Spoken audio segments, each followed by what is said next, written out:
Hello student, this is Mehboob Hasan, your physics mentor. Student, आज के video में हम बात करने वाले हैं electric field strength and electric field lines का। ओके, तो सबसे पहले हम समझ लेते हैं इलेक्ट्रिक फील्ड क्या होता है। ठीक है, सो इलेक्ट्रिक फील्ड जैसे हमने फर्स्ट लेक्चर में बात किया था जब हम डिस्कस कर रहे थे electric charge and properties of electric charge. तो हमने क्या बात किया था कि कोई भी टू चार्ज बॉडीज हैं तो वो क्या करते हैं, एक दूसरे को या तो अट्रैक्टिव फोर्स से अप्लाई करेंगे या रिपल्सिव फोर्स से अप्लाई करेंगे, या तो अट्रैक्ट करेंगे या रिपेल करेंगे। तो सपोज कर लेते हैं हमारे पास कोई चार्ज है, काय को डिस्कस कर रहे हैं हम, इलेक्ट्रिक फील्ड।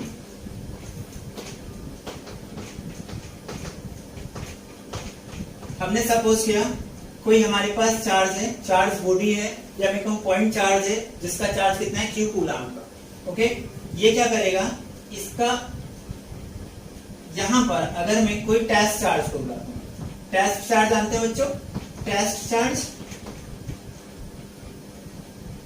इलेक्ट्रोस्टैटिक्स में एक चार्ज हम कंसीडर करते हैं, दैट इज उसका जो पॉजिटिव चार्ज, टेस्ट चार्ज कैसे होता है, पॉजिटिव होता है और इसका मैग्नीट्यूड कितना होता है, 1 कूलम का।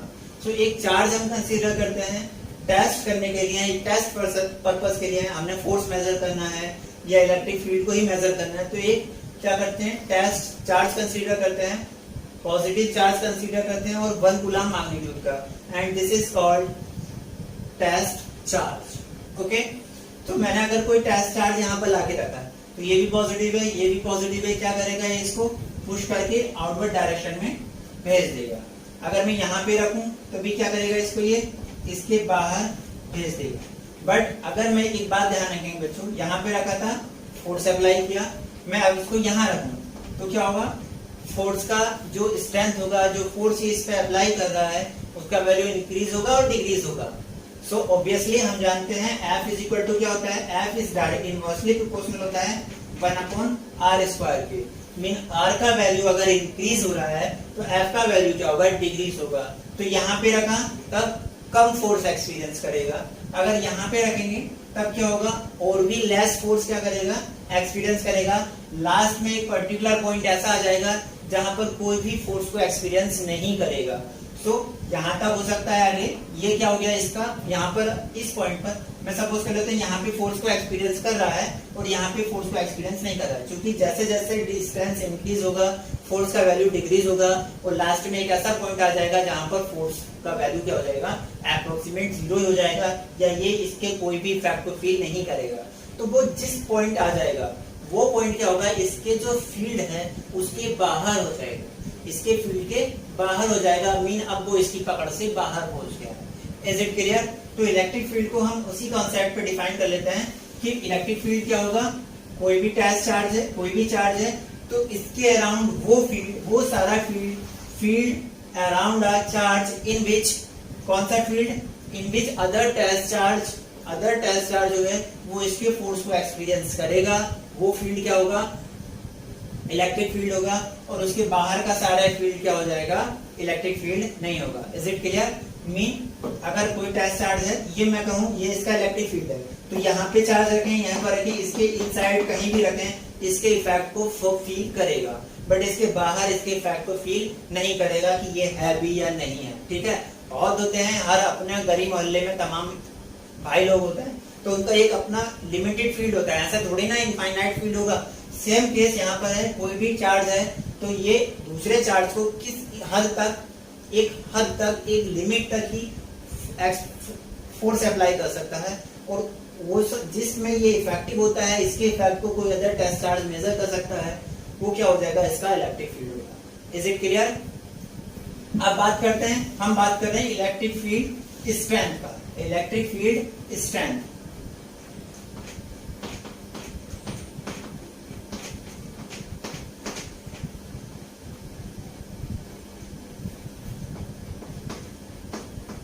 इलेक्ट्रिक फील्ड स्ट्रेंथ और इलेक्ट्रिक फील्ड इंटेंसिटी।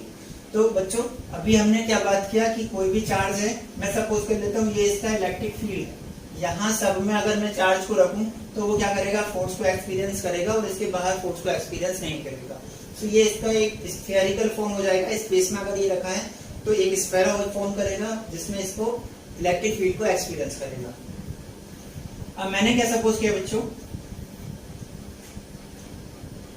यहाँ पर जो फोर्स होगा ज्यादा होगा कि ग्रेटर होगा, F1 फोर्स लगा रहा है, ये जो चार्ज है Q F1 फोर्स अप्लाई कर रहा है, और यहाँ पर F2, F का वैल्यू चेंज होगा बिकॉज डिस्टेंस क्या हो रहा है, इंक्रीज हो रहा है, और अकॉर्डिंग टू कूलम्ब्स लॉ जो फोर्स होता है वो इनवर्सली प्रोपोर्शनल है R स्क्वायर के।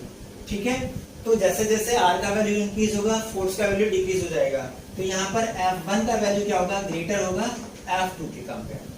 ठीक है, F1 का वैल्यू क्या होगा, ग्रेटर होगा। यहाँ पर अगर मैं सपोज करूँ फोर्स F3 अप्लाई कर रहा है तो F3 का वैल्यू जो हो जाएगा और लेस हो जाएगा, और यहाँ पर तो फोर्स अप्लाई ही नहीं करेगा, तो यहाँ पर चूंकि इलेक्ट्रिक फील्ड के बाहर है तो ये क्या हो जाएगा, जीरो इलेक्ट्रिक फील्ड हो जाएगा। Is it clear? So electric field mean इसका जहां पर अगर कोई टेस्ट चार्ज है तो इसका इफेक्ट ज्यादा है, यहाँ पर ज्यादा फोर्स फील कर रहा है, यहाँ पर कम फोर्स फील कर रहा है, और यहाँ पर कम फोर्स फील कर रहा है। तो ये कोई भी टेस्ट चार्ज किसी पर्टिकुलर पॉइंट पर कितना इफेक्टिव है, उसका स्ट्रेंथ कितना है, that is the measure of electric field strength. और वो हम कैसे मेजर करेंगे, बाय इलेक्ट्रोस्टैटिक फोर्स से, बाय इलेक्ट्रोस्टैटिक फोर्स। ओके, सो इसको अगर मैं डिफाइन करूं इलेक्ट्रिक फील्ड स्ट्रेंथ को, तो force per unit charge, force per unit charge. ठीक है, force per unit charge.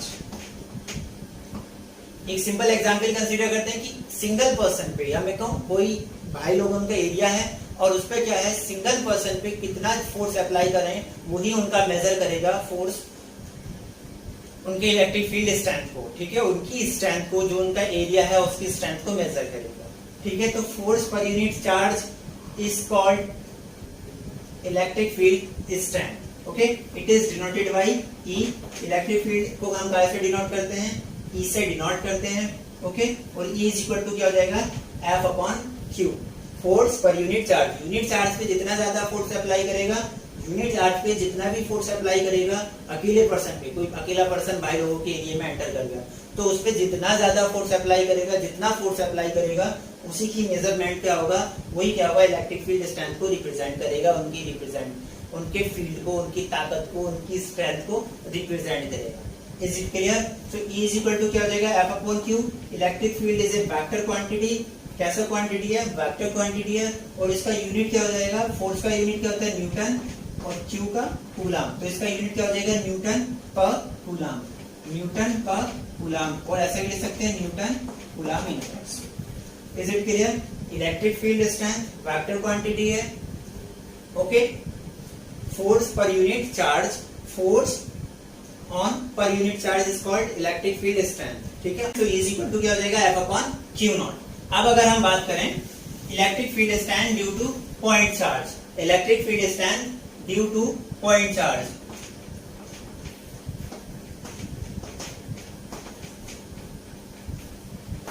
Suppose कर लेते हैं ये कोई पॉइंट चार्ज है, इसका चार्ज कितना है, Q, और इससे r डिस्टेंस पर किसी पर्टिकुलर पॉइंट P पर हमने इलेक्ट्रिक फील्ड को कैलकुलेट करना है। ठीक है, सो हमने इलेक्ट्रिक फील्ड स्ट्रेंथ को कैलकुलेट करना है, इसकी ताकत को जज करना है कि ये यहाँ पर P पर कितना इफेक्टिव है, तो बाहर से कोई एक पर्सन इसके एरिया में भेज के देखो। तो हमने क्या करा, हम कोई टेस्ट चार्ज लाए Q नॉट, बाहर से, इसके बाहर इलेक्ट्रिक फील्ड के बाहर से इसके इलेक्ट्रिक फील्ड में P पॉइंट पर हमने कैलकुलेट करना है। तो हम क्या किए, एक टेस्ट चार्ज को लेकर आए। ठीक है, कि ये इस पे जितना चार्ज लगाएगा, जो भी चार्ज लगाएगा यूनिट चार्ज पे, दैट इज क्या होगा, इलेक्ट्रिक फील्ड स्ट्रेंथ का मेजरमेंट होगा। ठीक है, सो F का वैल्यू हम कैलकुलेट कर लेते हैं। F इज इक्वल टू क्या हो जाएगा, force between this charge and this charge according to Coulomb's law. F is equal to formula होता है 1/4 pi epsilon naught Q naught over R square, here distance is R, तो क्या हो जाएगा formula, F is equal to 1/4 pi epsilon naught Q naught over R square. हमें पता है electric field strength का फॉर्मूला क्या होता है, E is equal to F upon Q naught. Unit test charge है ना, अभी आप यूनिट को ना ला करके Q नॉट को लाए, तो क्या हो जाएगा, F upon Q not. So E का वैल्यू क्या हो जाएगा, E is a vector quantity, तो कुछ इस तरीके से इसको डिनोट कर सकते हैं। सो E इज इक्वल टू क्या हो जाएगा, 1/4 pi epsilon naught Q naught over R square और ओवर Q नॉट। तो Q नॉट से Q नॉट कैंसिल आउट हो जाएगा। E इज इक्वल टू क्या हो जाएगा, 1/4 pi epsilon naught, E is equal to क्या हो जाएगा, 1/4 pi epsilon naught Q over R square. This is the formula for electric field strength. Formula for electric field strength most important formula है, इसको बहुत ज्यादा यूज करने वाले हैं. Is it clear? 1/4πε0 Q/r², यानी कोई पॉइंट चार्ज इस Q कूलम का है और इससे R डिस्टेंस पर हमने इसका इलेक्ट्रिक फील्ड को जज करना है कि इस पॉइंट पे कितना ताकतवर है, इसका स्ट्रेंथ क्या है, इसका स्ट्रेंथ क्या है. तो कैसे कैलकुलेट करेंगे? फॉर्मूला क्या होगा? E = 1/4πε0 Q/r². Is it clear? ये तो था सिंगल चार्ज की वजह से. अगर बहुत सारे चार्जेस, अगर बच्चों बहुत सारे चार्जेस, एक से ज्यादा भी तो चार्ज हो सकते हैं, कोई यही थोड़ी है एक ही चार्ज बॉडी होगा. तो अगर बहुत सारे चार्ज बॉडी है, सपोज कर लेते हैं एक चार्ज बॉडी ये भी है, एक चार्ज बॉडी ये भी है, एक चार्ज बॉडी ये भी है, तो इसकी वजह से इलेक्ट्रिक फील्ड E1 है इस पॉइंट पर, इसकी वजह से इस पॉइंट पर इलेक्ट्रिक फील्ड कितना है? E2 है, इसकी वजह से ड्यू टू E3 है, और इस चार्ज की वजह से E4 है. बहुत सारे पॉइंट चार्जेस हैं तो जाहिर है उनका इलेक्ट्रिक फील्ड स्ट्रेंथ अलग अलग होगा. तो इन सब की वजह से ओवरऑल क्या इलेक्ट्रिक फील्ड होगा, नेट इलेक्ट्रिक फील्ड क्या होगा. सो बच्चों जैसे हमने फोर्स के कैलकुलेट किया था, जैसे इलेक्ट्रोस्टैटिक फोर्स को कैलकुलेट किया था, because force is a vector quantity, उस पे बेस्ड दो न्यूमेरिकल प्रॉब्लम भी हमने सॉल्व किए थे कि वेक्टर को हम कैसे ऐड कर रहे थे. सिमिलरली वेक्टर्स को एडिशन का सिंपल रूल अप्लाई करके सारे इलेक्ट्रिक फील्ड को ऐड कर देते हैं. जैसे नेट इलेक्ट्रिक फील्ड क्या हो जाएगा? हमारे पास 4 इलेक्ट्रिक फील्ड हो गए थे, तो नेट इलेक्ट्रिक फील्ड E = क्या हो जाएगा? E1 plus E2 plus E3 plus E4. ऐसे ही हम सारे इलेक्ट्रिक फील्ड्स को ऐड कर देंगे. ठीक है, बट एक बात ध्यान रखना, electric field strength is a vector quantity. कैसा क्वांटिटी है? वेक्टर क्वांटिटी है. तो जब भी आप इसको ऐड करेंगे, कैसे ऐड करेंगे? As like a vector. और वेक्टर को मैंने पहले ही बताया आप कैसे ऐड करते हैं, ट्रायंगल रूल, पैरेललोग्राम रूल, या फिर उनको कंपोनेंट्स फॉर्म में ब्रेक करके एक्स कंपोनेंट्स और वाई कंपोनेंट्स की टर्म में उनको ब्रेक कर लेते हैं और फिर उनको सॉल्व करके हम इसको ऐड करते हैं. Is it clear? तो electric field strength due to point charges क्या हो जाएगा? Formula E = 1/4πε0 Q/r².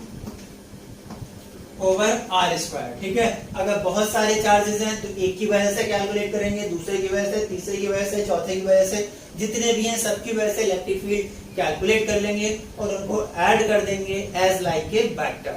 Is it clear? Okay, so this is electric field strength due to point charge. और अगर पॉइंट चार्जेस का, कई सारे चार्जेस का सिस्टम है, तब उनको सिंपली ऐड कर देंगे. अब बात करते हैं हम इलेक्ट्रिक फील्ड स्ट्रेंथ हो गया, बात करते हैं इलेक्ट्रिक फील्ड लाइंस का. तो इलेक्ट्रिक फील्ड लाइंस क्या होते हैं? इलेक्ट्रिक फील्ड लाइन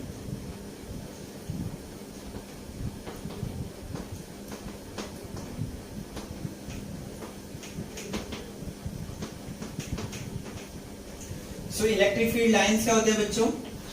सपोज कर लेते, electric field lines are those imaginary lines that represent the motion of, that represent the path of test charge. काय को?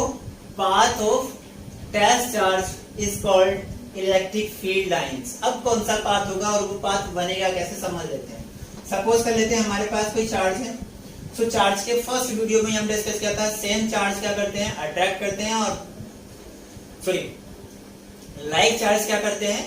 रिपेल करते हैं, और अनलाइक चार्ज क्या करते हैं? अट्रैक्ट करते हैं. मीन अगर टू चार्ज बॉडी है तो उनमें या तो अट्रैक्शन फोर्स होगा बच्चों, या रिपल्सिव फोर्स एग्जिस्ट करेगा. ठीक है, तो अभी हमने सपोज किया ये कोई चार्ज है और इसका मैग्नीट्यूड कितना है? Q है. इसका फील्ड है जहां पर ये इफेक्टिव है. ठीक है, तो इसके फील्ड में अगर मैं कोई भी टेस्ट चार्ज लाऊं, टेस्ट चार्ज जानते हैं ना, 1 कूलम का Q नोट को मैं लेकर के आया, तो अगर कोई भी मैं टेस्ट चार्ज लेकर के आ रहा हूँ उसके फील्ड में, तो ये क्या करेगा? उसको पॉजिटिव, ये है, ये भी पॉजिटिव है, आउटवर्ड डायरेक्शन में पुश कर देगा. ठीक है, तो ये जो पाथ फॉलो करेगा इमेजिनरी होगा, एक्चुअल में तो वो कोई पाथ बनाता हुआ नहीं जाएगा. So it is totally imaginary. तो ये जो पाथ फॉलो करेगा उस पाथ को ही हम क्या बोलेंगे? Electric field lines. अगर मैं इसको यहाँ पे रख दूंगा तो ये कौन से पाथ के अलोंग मूव करेगा? इस पाथ के अलोंग बाहर चला जाएगा. अगर ये यहाँ रखा होगा तब इस पाथ के अलोंग बाहर चला जाएगा, यहाँ रखूंगा तो इस पाथ की दिशा में चला जाएगा, ऐसे मूव करेगा. तो ये जो लाइंस मैं ड्रॉ कर रहा हूँ, या मैं कहूँ कोई भी टेस्ट चार्ज में ला रहा हूँ, तो टेस्ट चार्ज जिस पाथ को फॉलो करेगा वही पाथ रिप्रेजेंट करता है इलेक्ट्रिक फील्ड लाइंस को। एक्चुअल में कोई पाथ नहीं बनाता हुआ जाएगा, कोई चार्ज मूव कर रहा है तो वो कोई पाथ लाइन खींचता हुआ थोड़ी ना जाएगा, उसकी लाइंस स्पष्ट आपको अपीयर थोड़ी होंगी। So it is imaginary lines. होती कैसे हैं, तो पॉजिटिव चार्ज की वजह से क्या होगा, ये पॉजिटिव चार्ज है तो पॉजिटिव चार्ज की जो इलेक्ट्रिक फील्ड लाइंस होती हैं वो क्या होती हैं, आउटवर्ड डायरेक्शन में होंगी। कैसे होंगी, आउटवर्ड डायरेक्शन में। अगर मैं बात करूं नेगेटिव चार्ज का बच्चों, तो मैंने सपोज कर लिया ये मेरे पास चार्ज है और कैसा है, नेगेटिव चार्ज है। नेगेटिव चार्ज है -q कूलम का नेगेटिव चार्ज है, ठीक है। अब इसके फील्ड में मैं टेस्ट चार्ज फुलाया, ये क्या है, इसका फील्ड है। तो इसके फील्ड में अगर मैं टेस्ट चार्ज फुलाऊंगा, टेस्ट चार्ज कैसे होता है, q0, और इसका पॉजिटिव होता है और इसका मैग्नीट्यूड कितना होता है, 1 कूलम का। तो अगर मैं यहाँ पर इसको पॉजिटिव चार्ज को लेकर के आ रहा हूँ तो ये क्या करेगा, अट्रैक्ट कर लेगा लाइक दिस। अगर मैं यहाँ पे रखूंगा तब लाइक दिस मूव करेगा, इस पाथ के अलोंग आ जाएगा, ये इसको अट्रैक्ट करेगा और अपने गले लगा लेगा, जिसको हमें अच्छे लगते हैं, जिसको हम अट्रैक्ट करते हैं, यही करते हैं ना, गले लगा लेगा क्या। तो ये क्या हो जाएगा, कुछ इस पाथ को फॉलो करेगा, ठीक है। So electric field lines, positive charge की वजह से इलेक्ट्रिक फील्ड लाइंस की डायरेक्शन कैसी हो रही थी, आउटवर्ड डायरेक्शन में, और नेगेटिव चार्ज की वजह से क्या हो रहा है, इनवर्ड डायरेक्शन में। एक बात और बच्चों, इलेक्ट्रिक फील्ड लाइंस ही क्या करती हैं, जो इलेक्ट्रिक फील्ड लाइंस हैं वो इलेक्ट्रिक फील्ड की या फिर इलेक्ट्रिक फील्ड स्ट्रेंथ की डायरेक्शन को रिप्रेजेंट करते हैं। इलेक्ट्रिक फील्ड स्ट्रेंथ को नॉर्मली इलेक्ट्रिक फील्ड हम ज्यादातर कहते हैं, ठीक है। तो वो रिप्रेजेंट करता है इलेक्ट्रिक फील्ड को, इनकी डायरेक्शन काय को रिप्रेजेंट करेगी, जो इलेक्ट्रिक फील्ड लाइंस हैं ये काय को रिप्रेजेंट करते हैं, direction of electric field lines को। तो positive charge, due to positive charge it is outward in direction, and due to negative charge it is inward in direction, okay. और अच्छे से पिक्चर्स बनाए अगर, तो उसमें बच्चों बहुत अच्छा पिक्चर्स बनाए, उतना अच्छा मैं यहाँ पे नहीं बना सकता हूँ, बट अगर पॉजिटिव चार्ज की बात करें तो वो कैसे होंगे, लाइक दिस, आउटवर्ड डायरेक्शन। अगर नेगेटिव चार्ज की बात करें, ये तो हो गया पॉजिटिव चार्ज की वजह से। अगर मैं बात करूं नेगेटिव चार्ज, तो ये कोई नेगेटिव चार्ज है, ठीक है। तो इसकी वजह से जो इलेक्ट्रिक फील्ड लाइंस होंगी उनकी डायरेक्शन क्या होगी, इनवर्ड। उनकी डायरेक्शन क्या होगी, इनवर्ड। इज इट क्लियर बच्चों? So this is electric field lines due to positive charge, electric field lines due to negative charge. Okay? अगर दोनों एक साथ हैं, टू चार्जेस एक साथ रखते हैं, सपोज कर लेते हैं एक चार्ज हमारा ये रहा और एक चार्ज ये रहा, ठीक है। ये वाला पॉजिटिव और ये वाला नेगेटिव है। अब मैंने टेस्ट चार्ज को यहाँ रखा है तो ये क्या करेगा, इसको बाहर की तरफ भेज देगा। टेस्ट चार्ज को यहाँ रखा है तो ये इसको बाहर की तरफ भेज देगा। टेस्ट चार्ज को यहाँ रखा है तो ये इसको अपनी ओर खींच लेगा, यहाँ रखा है तब अपनी ओर खींच लेगा, अट्रैक्ट करेगा, ऐसे ही तो होगा। बट अगर यहाँ रखा है तो क्या करेगा, ये इसको बाहर की तरफ भेजेगा और ये क्या करेगा, इसको अपनी ओर ऐसे करके भेजेगा और ये फिर इसको अपनी ओर अट्रैक्ट कर लेगा। यही तो इलेक्ट्रिक फील्ड लाइंस होगा। यहाँ पे रखा है तो इसको बाहर की तरफ भेजना चाहेगा लेकिन वो इसके फील्ड में आ जाएगा तो फिर ये इसको अपनी ओर अट्रैक्ट कर लेगा। इट इज नेगेटिव और इट इज पॉजिटिव। सो कुछ इस शक्ल में, अगर यहाँ रखा होगा तब, यहाँ रखा होगा तब, यहाँ रखा होगा, कुछ इस तरीके से भी मूव कर सकते हैं, ठीक है। यहाँ रखा होगा तो जरूरी नहीं है उधर चला जाए, ये इधर को वापस निकल जाएगा, यहाँ से इधर वापस निकल जाएगा, ठीक है। सो ये क्या है, electric field lines due to, अगर दोनों चार्ज नेगेटिव और पॉजिटिव हैं और दोनों अगर पॉजिटिव हैं तो बच्चों आप उसको खुद से भी ड्रॉ कर सकते हैं। Is it clear? Electric field lines. अब बात करेंगे properties of electric field lines का। इलेक्ट्रिक फील्ड लाइंस का प्रॉपर्टीज क्या होता है, तो देखिए सबसे पहला प्रॉपर्टीज क्या है, इट इज इमेजिनरी। कैसे होते हैं, टोटली इमेजिनरी। दूसरी बात कर लेते हैं, ये क्लोज पाथ फॉलो नहीं करते हैं, ये क्लोज पाथ फॉर्म नहीं करते हैं, लाइक मैग्नेटिक फील्ड लाइंस। जैसे मैग्नेटिक फील्ड लाइंस क्या करते हैं, साउथ टर्मिनल से निकलते हैं और नॉर्थ टू साउथ मूव करते हैं और inside the south to north move करते हैं, है ना। लेकिन इसमें ऐसा नहीं होता है। इसमें क्या होगा, इलेक्ट्रिक फील्ड लाइंस कोई भी क्लोज पाथ फॉर्म नहीं करते हैं, ठीक है। एक मोस्ट इंपोर्टेंट प्रॉपर्टी जो सबसे ज्यादा पूछी जाती है, that is electric field lines never intersect each other. Electric field lines intersect नहीं करते हैं, never intersect each other, एक दूसरे को intersect नहीं करते हैं, ठीक है। क्यों नहीं करते हैं, तो मैं सब अगर बात करें इंटरसेक्ट कर दें तो इंटरसेक्ट करने का मतलब है लाइक दिस, इस पॉइंट को इंटरसेक्ट कर रहे हैं तो एक इलेक्ट्रिक फील्ड की डायरेक्शन ये होगी और एक इलेक्ट्रिक फील्ड की डायरेक्शन ये हो जाएगी। इंटरसेक्ट ऐसे ही तो इंटरसेक्ट करते हैं टू लाइंस, तो अगर ये इंटरसेक्ट कर रहे हैं इट मीन इंटरसेक्शन पॉइंट पे, एट इंटरसेक्शन पॉइंट पे एक इलेक्ट्रिक फील्ड की डायरेक्शन ये होगी और एक ये होगी, विच इज इम्पॉसिबल। इलेक्ट्रिक फील्ड है तो उसका एक ही डायरेक्शन पॉसिबल है, ठीक है। सो अगर किसी भी चार्ज पार्टिकल का मैं कहूँ चार्ज बॉडी की इलेक्ट्रिक फील्ड रिप्रेजेंट है तो उसकी सिंगल एक ही डायरेक्शन होगा, बट अगर वो इंटरसेक्ट कर रहे हैं तो उनकी दो डायरेक्शन रिप्रेजेंट हो जाएंगी, which is impossible. So it mean two electric field lines never intersect each other. Is it clear? So this is properties of electric field lines. Okay बच्चों, सो आज के वीडियो में इतना ही था। आज हमने क्या डिस्कस किया? Electric field, area around the charge, ठीक है। इलेक्ट्रिक फील्ड स्ट्रेंथ तो कैसे मेजर करेंगे, मालूम मेरे स्ट्रेंथ मेजर करना है तो मैं किसी बॉडी पे कितना फोर्स अप्लाई कर रहा हूँ वो हमको स्ट्रेंथ मेजर होगा, ठीक है।